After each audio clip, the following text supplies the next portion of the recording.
सुप्रभात बच्चों, आज हम आपकी पाठ्य पुस्तक हिंदी के पाठ 9 का अध्ययन करेंगे जिसका शीर्षक है अयोगवाह।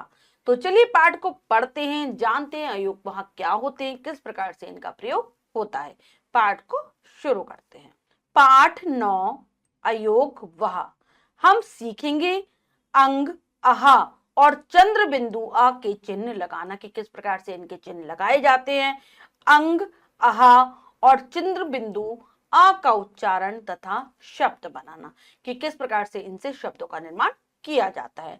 सबसे पहले अनुस्वार, या हम जिसको बिंदु अंग कहते हैं, विसर्ग अह और अनुनासिक यानी कि चंद्र बिंदु का प्रयोग कैसे करते हैं, देखिए, पढ़िए और समझिए। देखकर पढ़ते हैं और समझने का प्रयास करते हैं। सा जमा अनुस्वार जमा खा बराबर शंख। ना जमा मा जमा विसर्ग बराबर नमः। बा जमा आ चंद्र बिंदु जमा सा बांस, या फिर हम कह सकते हैं बा जमा आ अनुनासिक जमा सा बांस। आप तीनों के उच्चारण में अंतर देखिए, शंख, नमः और बांस। ठीक है बच्चों, जो अनुस्वार होता है उसमें से नाक से ध्वनि निकलती है, वायु हमारी नासिका से बाहर आती है, विसर्ग ह की तरह बोला जाता है और अनुनासिक में नाक और मुंह दोनों से ही वायु बाहर आती है। तो हमने देखा शंख, नमः और बांस कैसे इनको बोला जाता है और कैसे शब्द बनते हैं। कुछ और शब्द पढ़ लेते हैं, जैसे रंग, दंग, रंग दंग, जंगल, दंगल। इनमें आप देख रहे हैं अनुस्वार का प्रयोग। द उख दुख, नमः नमः, दुख नमः। फिर बांसुरी, पांचवा। तो यहां पर हमने दो में तो देखा अनुस्वार का प्रयोग, फिर विसर्ग का प्रयोग और फिर अनुनासिक का प्रयोग।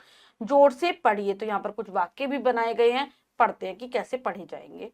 च न द न चंदन, क एके जंगल जंगल, म ए में, ब न द र बंदर, ने एक एक, पाठशाला, खा ओली।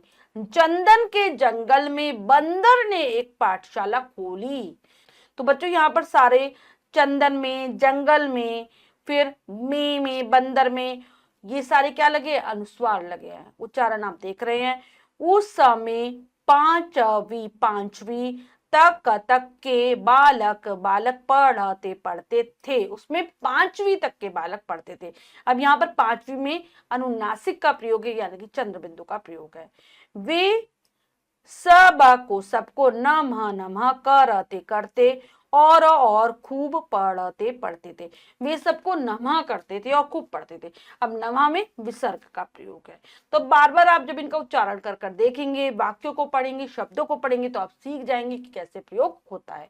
हमने अच्छे से समझकर पाठ को पढ़ लिया है। पढ़ते हैं अभ्यास कार्य, जो कि अब बताएंगे के कलम से में से है। पहला प्रश्न है, वर्ण तथा मात्राएं मिलाकर शब्द लिखिए। तो चलिए लिखते हैं शब्दों को। बा जमा अनुस्वार जमा द जमा ई जमा र जमा य जमा आ, क्या बनेगा, बंदरिया,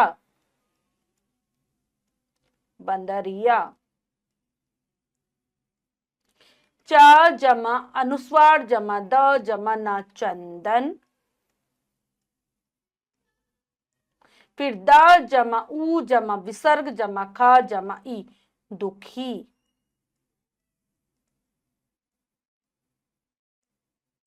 नेक्स्ट है ब जमा अ जमा चंद्र बिंदु जमा स जमा ऊ जमा र जमा ई, बांसुरी। बच्चों चंद्र बिंदु को हम क्या कहते हैं, क्या कहते हैं, हम अनुनासिक कहते हैं। चित्रों के नाम का पहला अक्षर लिखिए, हमारा अगला प्रश्न है।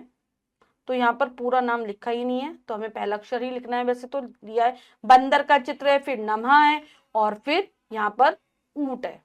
तो यहाँ पर बंदर मैं पूरा लिख देती हूँ, ठीक है, बंदर, फिर नमः और फिर ऊंट। बच्चों हमने पाठ को बहुत अच्छे से समझकर पढ़ा और अभ्यास कार्य किया। इसके अतिरिक्त जो भी कार्य है वो आप स्वयं करने का प्रयास करेंगे। बच्चों आज हमने सीखा कि किस प्रकार से अंग, विसर्ग, और चंद्र बिंदु का प्रयोग किया जाता है, जिनको हम अनुस्वार, विसर्ग और अनुनासिक कहते हैं। आशा करती हूँ ये पाठ आप बहुत अच्छे से समझ गए होंगे। बार बार आप उच्चारण करेंगे तो आप अच्छे से सीख पाएंगे।